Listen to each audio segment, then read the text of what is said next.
Welcome to A Book with Bubble Tea. With your host, Mira He. Here, I share takeaways from East Asian books on parenting, startups, and self-growth. Seeking insights beyond the typical English shelf? Want to be a better parent and achieve more in life? You're in the right place. Grab your bubble tea and let's dive in.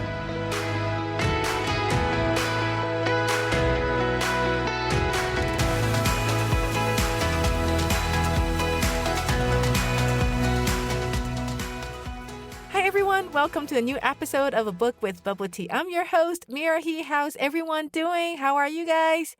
And in today's East Asia this week, we're going to talk about Korean drama. I'm not sure whether you're a fan of it, but Korean drama is certainly very, very, very popular in the world, especially, with the Squid Game. It was a game changer. I think it's like the best ever watched Korean drama on Netflix history. So you know how big it was. And the interesting thing is that with its soaring popularity in the world, I just came across the news saying that many actors and many actresses are actually talking about not having enough drama to be featured in. That definitely caught my attention. Like, what's going on? I mean, it looks so glamorous from the outside, right? Like, there are so many people liking Korean drama. But why would so many actors and actresses saying that they don't have anything to shoot? And especially we're not talking about those unknown names, but rather household names in Korea. They're talking about, previously they used to have a few scripts for them to choose a year, but now they probably only got like 2 roles in a year, and that's already considered pretty good. So exactly what's going on in Korea in K-drama, and that's what we're going to talk about today. If you look at the stats of K-drama produced by local Korean TV networks and local online streaming platforms in 2022, about 166 dramas were produced, but in 2023, the number dropped to 125. And that is like 41 dramas less. And even if Netflix produced roughly 15 to 20 original Korean dramas a year, it's still not enough to make up the gap. So what exactly happening in the Korean drama industry? Well, as with many things in life, we know what benefits you can also harm you. So even if Netflix has pushed K-drama's popularity beyond the borders of Asia, it also brought significant disruption to the Korean entertainment industry, as it once did to the DVD rental business, remember? Netflix entered the Korean market in 2016. And in 2019, it premiered its first original Korean drama, Kingdom.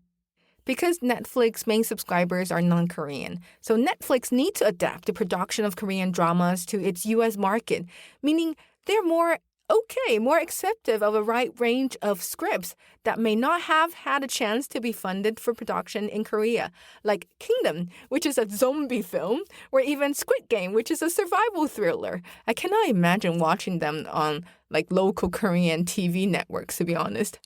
Furthermore, if you want to appeal to international audiences, that means you need to level up the production quality of Korean dramas to what international audiences find appealing. And this literally opened an era of high-quality Korean drama production. But high quality also means high price, right? So prior to Netflix entered into Korean market, the average cost per episode by local TV networks was about 700 million won. That is approximately, just slightly above $500,000 per episode. But Netflix Kingdom pushed production cost to 2.2 billion won. So that is about $1.8 million per episode. You could see the increase. That is like more than 3 times, probably 3.5 times the production cost. So this record was quickly topped by, local TV network companies and even Netflix itself. But, there's no turning back now. I mean, the production cost has skyrocketed so much and so high. There's no way to go back.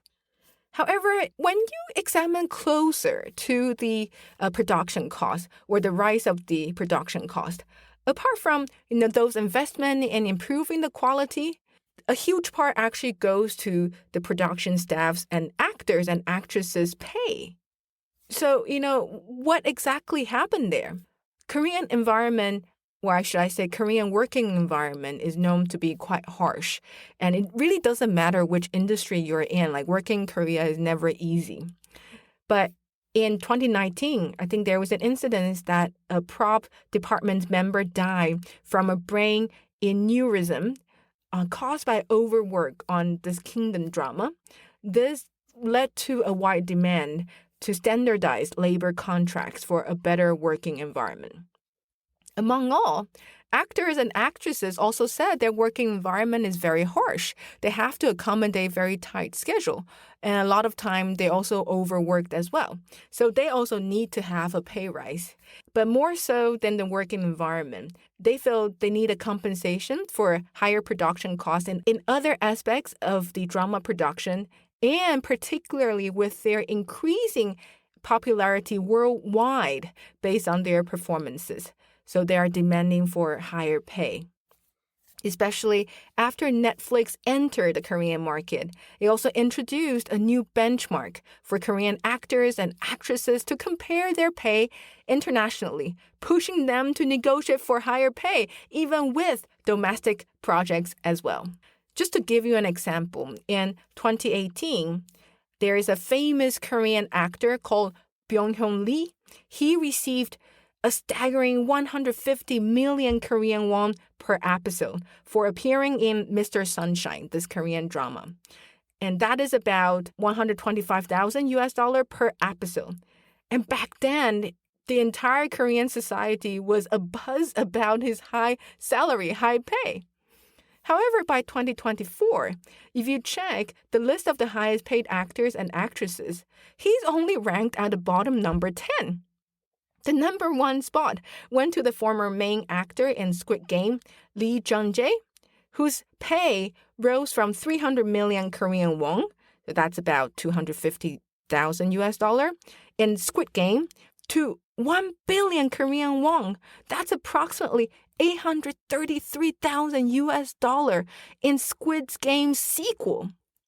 Seriously, I cannot even comprehend how much that money is. But to give an idea, remember we talked about the production cost per episode for Kingdom? That was only 2.2 billion won. Only 2.2 billion won. So if actor Lee Jung-jae got 1 billion won in his appearance in Squid Game sequel, that is account for 50% of the production cost per episode for Kingdoms already.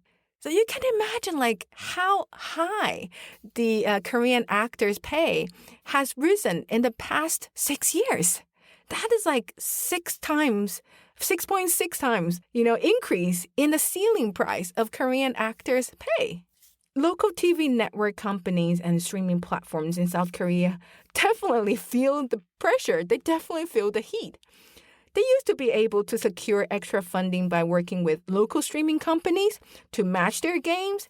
However, after COVID, as subscriber numbers dropped significantly for the local streaming companies. So streaming companies also become more cautious and careful with their funding, which ultimately led to many productions being canceled. And that probably is the reason why, we heard so many actors and actresses talking about not having enough dramas to appear on. And you might think, well, if that's the case, then why not just cut the high salaries of actors and actresses? Well, this is my hypothesis, so I'm not sure whether it's 100% the case, but I think it's because those actors and actresses are the ones who actually can sell internationally. As competition in the Korean drama industry intensifies, local TV networks become more reliant on selling licenses to overseas broadcasting companies. To make sales, they need internationally recognizable actors and actresses, and they need some assurance that their high investment will actually pay back, making them more and more dependent on those first-tier international stars. And this dependence forms a vicious cycle. As productions rely more on big stars who can command higher pay, investors become more risk at first to try other lead actors or actresses, making them to become even more reliant on, internationally known top-tier actors and actresses. But this is not unique to Korean drama or Korean industry. As fields become more specialized and require large capital investments, fewer players can remain in the market. And those who do, they can command a higher profit margin. We can see that in companies like TSMC or NVIDIA. They have something that no one else can produce. Therefore, they can command things with higher profit margin. So you got to have something that is completely irreplaceable. But the situation with Korean drama is not just about Korean drama alone, if you think about it. It actually reflects broader theme of capitalism, globalization, and whether you possess something so unique and valuable that makes you irreplaceable or not. Though I don't have any solution to this situation, what I do hope is that under the trend of globalization, Korean content can still enjoy some elements that are uniquely Korean, rather than being completely standardized or globalized. Because that is what makes Korean drama fun to watch in the first place, right?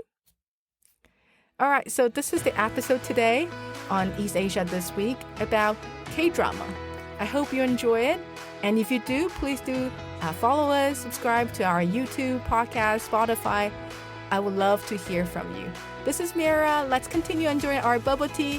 Until next episode, bye!